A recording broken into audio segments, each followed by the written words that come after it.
Hello, beautiful people. Happy my Saturday, December 12th. It is National Poinsettia Day here in the States. Maybe in other places, but I only know about it in the States for sure. My old florist is coming out of me. It's a fun day, right? 1, 2, 1, 2. It's not as cool as 3, 2, 1, of course, but we'll still take it. Anyway, it's like I said, it's Saturday, and it's a big day for me. I'm going to do my first speaking online in front of a lot of strangers, and I'm pretty excited, a little nervous.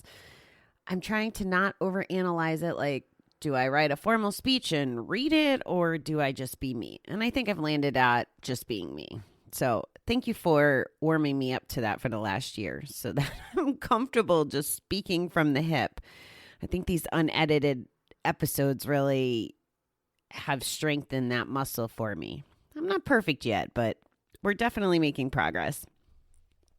At any rate, things are shifting and getting better. And I've been trying to keep my eye on the ball with that this past week or two, continuing to reset and just kind of embrace things a little different than I was a few weeks ago. And I'm digging it. And one of the things that's going on in the background is I started recording for my new podcast that's coming out, the Recovery Entrepreneur Show. And I'm getting to meet and talk to some pretty special people about things that I really just had I didn't even see them coming. Like I had a really great conversation about travel yesterday, and I really can't wait to go to France. That's on the radar for next year, barring no more craziness. And the other one that I did yesterday was a lady named Dr. Judy Butler. And she has a heck of a story. But there's been something in a lot of the conversations, both at the summit I've been going to, and then with this conversation with her, just really brought it home with me. And I actually think I'm going to maybe hire her, to be completely honest, and utilize her services, because there's some crazy value. And there's a free gift from a fella too on the same topic that I'm going to have to get my hands on and figure out how to share with you guys. Because here's the context, and I'm not trying to start the show off like on a down topic, but it's around death and dying and grief and loss. And my partner that I'm sharing the stage with later today is going to be talking about grief as well. So it's just been on my mind this week. But what Dr. Judy has kind of put together, she has a couple different programs. I was so intrigued. We barely talked about being entrepreneurs on the Entrepreneur Show. We kind of got dug really deep into what she does. And I'm so glad. She helps people like document their stories and have a plan before they leave. And what I think is so beautiful, right? It sounds like I kept saying to her, this would make a perfect Christmas gift. Like I get to give so many people I want to give this gift to. And she asks questions and pulls out information. And she told us stories about people. One of the spouses said, oh, geez, I didn't even know about this stuff. Like somebody was diagnosed, I think, with cancer, she said. And going through this process and setting up the affairs, the wife got to learn more things about her husband, a side that she hadn't seen. And this process pulls out information. And why I think it's so beautiful is, like, I have a horrible memory for starters, and I've never really documented things. Like, I wish I could get the information back from when my grandmother was alive and she would tell the Uniroyal stories, or stories about my grandfather who I never met because he had died when I was like 3 months old, Or the other side, my great grandmother came from Poland, and her and my grandmother used to speak Polish in front of us. Like I have regrets about not really learning more than I used to know how to do patty cake, and I still can say fat ass in Polish if I apply myself. Anyway, just a lot of things that I wish I had captured. And for those of you with families out there, think about how valuable and cool it would be to be able to share these stories with the grandkids, right? Or know that your grandparents' history would be shared with the grandkids. And actually, now that I'm saying this, I think I told you about the other man who had told the story about the Titanic. I think I told you anyway. I don't know. Isn't that horrible? Even if I told you yesterday, I can't even remember that long ago, but I feel like I might have. So at any rate, this has been a topic. The other piece of this, because I just saw a really good commercial about it, is, and again, I don't know why I'm on this death topic. When I was in the flower world, it seemed like there was always a lot of funerals and loss around the holidays. So maybe that's why it's on my mind. But there's this concept where you can use the ashes to make jewelry and diamonds and stuff. And I had met the owners of one of the companies at a conference back in April. And I just thought it was such a beautiful concept. And now when I do my planning, I'm going to plan to make myself some jewelry for Miss Kylie and whoever wants it when I'm gone. Anyway, just food for thought. Take advantage of the living. Enjoy the moments. Capture them. I mean, this is definitely, of all years, a year of discussion on this. So I just wanted to throw that out there because I can see the potential as addicts when here's another conversation about this stuff this morning. So because I have it top of mind, I was talking about it in the gambling group in our private thread, and come to find out there's a relatively new fella to the group that I've seen, and he's been very engaging and talking in the group, which is great. And come to find out, he's like in his early 20s, and he shared like all the deaths that he's encountered. And this is my perspective as the 46-year-old who dealt with a lot of death when she was, before she was 20. She had probably gone through 10 funerals, like nobody should have to do that.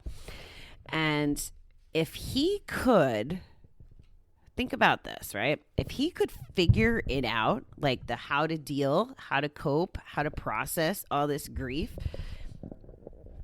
now, instead of waiting until he's an old lady like me who didn't catch that might have something to do with all the gambling, all the drinking, all the things, all this time. Can you imagine what kind of life he can have, or any of us can have, right? If we process the stuff. And this is all why I say we need to empty our bucket of the negative and work through it so that we can be free to experience our best life and not waste it behind a slot machine or a poker table or whatever the thing is.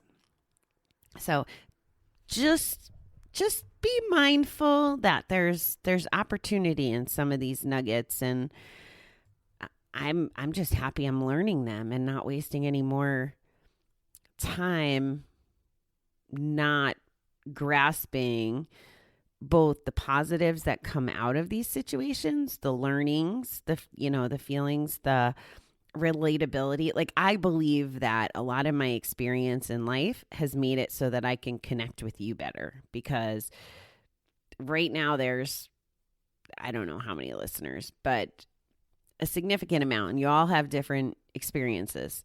And I think and hope that I can connect with you because I've gone through a lot of this similar different things. Like, not only am I a gambling addict, I am still, I don't know. I don't like to put a label on my drinking, and it feels almost too easy, or most of the last year has been too easy to not drink. So I don't even know if it's a thing, but I'm still protecting myself at any rate. I'm still not committing to never drinking again, because if I go like on the France trip and I want to drink French wine, I think I'm going to do that.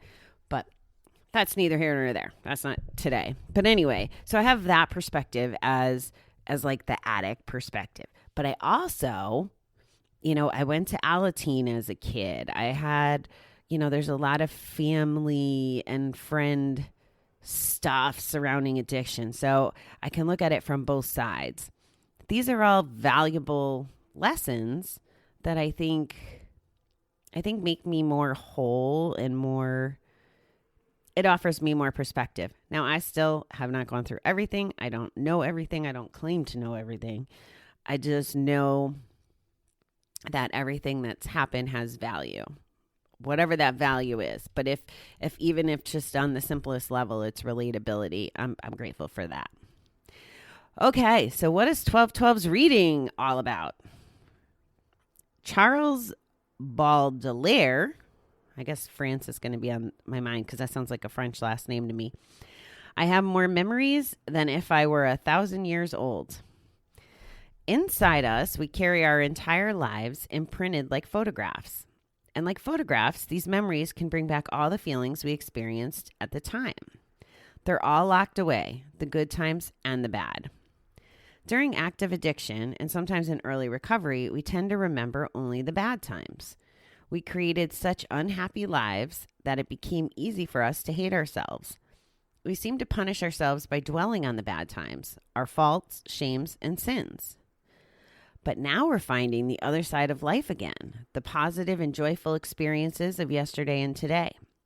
When we need inspiration, we can go tap into all the good that's come to us. Like a photograph, it's all there for us to enjoy again. A special family gathering, sunset over a church steeple, the face of a special friend, mountains at twilight, the first time we saw our newborn children. It's all there, waiting and ready, our own personal album of positive experiences for us to draw on. It's part of what comes back more and more as our recovery progresses. Let me remember the good times instead of the bad. Today, let me remember the good times instead of the bad. Let me focus on joy instead of pain. Well, I wish I could do a better job recalling the photographs of my memories. It's really bad how not good I am at this. I have a friend, I call her Lump, which originated from my uncle. But anyway, she has this wildly amazing memory, and she just can remember things that I can't. And I have a lot of people like that in my life, and it's crazy to me. And I hope that someday, because I believe what this reading says, like that scientifically all these memories are in my mind, and I hope that more and more will show up, the good stuff that I can remember. It's really weird. I can remember some good things, but I don't know. I forget more than I remember. It's not even that I remember the bad. It's just that I don't remember the good as much as I think I could or should or want to. I know, that was random. That's not the moral of the story. It's not all about me. It's about all of us. And what this reading is telling us is to draw on the good, for happiness, joy, and strength, really, instead of dwelling on the bad. And we talk about this all the time, right? Not hanging on to all the shit. We have to process it. We have to go through it. We have to come to the other side of it so that we could be free, actually, to make more good memories and have more good times and to make more photographs in our brain. And I think that we all probably have a lot of good stuff. And this is where practicing gratitude comes in. If we practice gratitude every day and we acknowledge the stuff, the good stuff, I'm grateful for a lot of bad things that have happened, actually. But if we're practicing gratitude and we're putting our energy into that, maybe more things will show up for us. I have never tried this, to be honest, intentionally thought about good things. I think I'm going to actually try now that I've read this and I'm digesting it. I think this will be a thing I do. Why don't you guys try it too? I guess first we have to identify the good stuff and then like take note and savor it. I think it's funny that as time goes by, this happens when we get further away from the addiction, right? Like we remember the wins. We don't remember the losses as well. It's kind of the opposite, right? Or drinking. I can remember the parties or the good or the whatever, but we don't remember the hangovers or the wondering, oh shit, what did I say last night kind of stuff. So it's interesting how our brains work. And I think the challenge would be to almost like reprogram them into the positives. I think there's a lot of things that have happened in all of our lives, right? It can't possibly be all bad. I just don't believe that it could. So make that your weekend job. Like do some reflection. Maybe go meditate on it or go for a drive and think about it. Or like I was talking about this death stuff and death planning, asking those questions that might trigger stuff, having the dialogue for family. Like one of the points that was made, and I love this, is maybe because of the current situation, we can't get to where everybody is, right? We can't have social holidays as we may have in the past. However, if we had some of these digging questions or, talked about good memories or reflection around a Zoom call while we're all eating at the same time, whatever, we can do that. And I think that would actually be fun. I might have to talk to my mother about this, or she's probably listening and will suggest it to me. But there's possibility. And I think that it's a good way to fill our bucket with some positive juju there and help us get through this, holiday season that has a little bonus stress this year. So that's my thoughts for that. Please, if you're listening to this on the actual date of publication, send me some good vibes that I don't choke in front of a audience today. I don't think I will, but it's Zoom, so I know people can see me, which is a little different than hiding behind my microphone on this show. So anyway, send me some good vibes, and I'll send you some good vibes too, that you have a great weekend and that you come up with some happy memories. All right, beautiful people, have a super day, and I will talk to you tomorrow.